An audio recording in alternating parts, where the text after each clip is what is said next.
বাদর শয়তান, শালা একেবারে মানুষই না, একেবারে টাটকা জানোয়ার, শালা মানুষই না। প্রিয় দর্শক মণ্ডলী, তথাকথিত একজন বক্তা তাহিরি হুজুরকে নিয়ে অকাট্যভাবে কিছু গালাগালি করলেন, তা আমরা এই ভিডিওতে শুরুতে দেখলাম। প্রিয় দর্শক মণ্ডলী, একজন মানুষ হিসেবে আমাদের ভিতরে বিভিন্ন রকমের মত পার্থক্য থাকতে পারে। তো এই জাহেল বক্তা যেভাবে গালাগালি করলেন, এটা কি একজন ভালো মানুষের গুণ হতে পারে? প্রিয় দর্শক মণ্ডলী, তো এই ভালো মানুষের গুণ সম্পর্কে আল্লাহ সুবহানাহু ওয়া তাআলা পবিত্র কোরআনুল কারীমের একটি সূরা আল ফুরকানের ভিতরে যে 13টি গুণের কথা বলেছেন। যে প্রিয় ভাই ও বোনেরা, তো এই 13টি গুণের ভিতরে এই জাহেল বক্তা বা আপনি আমি আছি কিনা একটু আমরা দেখে নেই।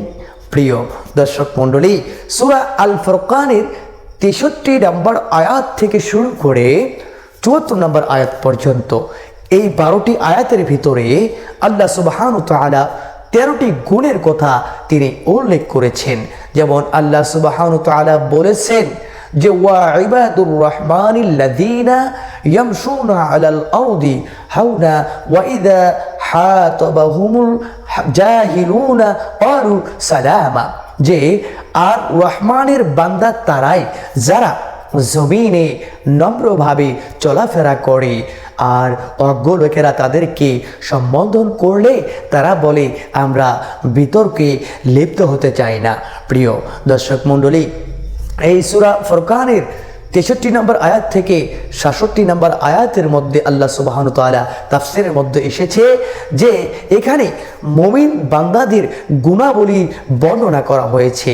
তা ভূপৃষ্ঠে বিনয় ও নম্রতার সাথে তারা কি করে চলাফেরা করে, তারা গর্ব করে না, ঝগড়া ফাসাদ এবং জুলুম করে না। যেমন হযরত লোকমান আলাইহিস সালাম তার পুত্রকে বলেছিলেন ওয়ালা তামশি ফিল আরদি মারহা, অর্থাৎ তুমি ভূপৃষ্ঠে উদ্যতভাবে বিচরণ করো না। তাফসিরে এসেছে হযরত হাসান বসরি রাহমাতুল্লাহ আলাইহি খুব চমৎকারভাবে তিনি বলেছেন যে মুমিনদের চক্ষু, কর্ণ এবং অঙ্গ প্রত্যঙ্গ নত হয়ে থাকে। আল্লাহ তাআলা তার সৎ বান্দাদের গুণাবলী বর্ণনা দিয়ে বলেছেন যে মূর্খ লোকেরা যখন তাদের সাথে মূর্খতাপূর্ণ কথা বলে, তখন তারা এই মূর্খদের সাথে মূর্খতাপূর্ণ আচরণ করে না, বরং তাদেরকে ক্ষমা করে দেয়। মন্দ কথার প্রতি উত্তর তারা কখনো মুখে আনে না বা মন্দ কথা উচ্চারণ করে না। যেমন রাসূলুল্লাহ সাল্লাল্লাহু আলাইহি ওয়াসাল্লামের অভ্যাস ছিল কি, যে কোনো লোক যতই তাকে কড়া কথা বলুক না কেন, ততই তিনি তাকে নম্র ভাষায় তার সঙ্গে কথা বলতেন।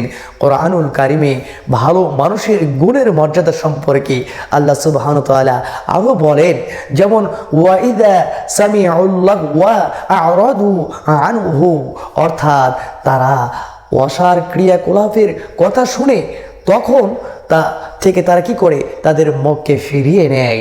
নুমান ইবনে মাকরান আল মুজানি রাদিয়াল্লাহু তাআলা আনহু হতে বর্ণিত আছে যে তিনি বলেন, একটি লোক তার কাছে, তারা দুজন লোক আসলো, তো আসার পরে একটি লোক অন্য লোককে গালি দেয়, কিন্তু যে গালি দিল ওই লোকটি তার গালিতে কোনো প্রতিউত্তর না করে তার প্রতি শান্তি বর্ষিত হোক এই কামনা করলেন।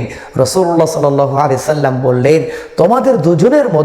তোমাদের দুজনের মাঝে ফেরেশতা বিদ্যমান ছিল, তিনি তোমার পক্ষ হতে গালিদাতাকে উত্তর দিচ্ছিলেন যে সে তোমাকে যে গালি দিচ্ছিল, ফেরেশতা বলেছিলেন যে এ নয়, বরং তুমি, আর তুমি যখন বলেছিলে তোমার ওপর সালাম বর্ষিত হোক, তখন ফেরেশতা বলেছিলেন যে তার উপর নয়, বরং তোমার উপর শান্তি বর্ষিত হোক। শান্তি ও নিরাপত্তা হকদার একমাত্র তুমি। এই হাদিসটি মুসনাদে আহমদে বর্ণিত হয়েছে। তাই বলা হয়েছে যে মুমিনরা তাদের মুখে অশ্লীল বাক্য উচ্চারণ করে না, অকট্য কথায় বা গালাগালি করে না, অকট্য ভাষা প্রয়োগ কারীর প্রতি তারা অকথ্য ভাষা প্রয়োগ করে না, ভালো কথা ছাড়া তাদের মুখে দিয়ে মন্দ কথা বের হয় না।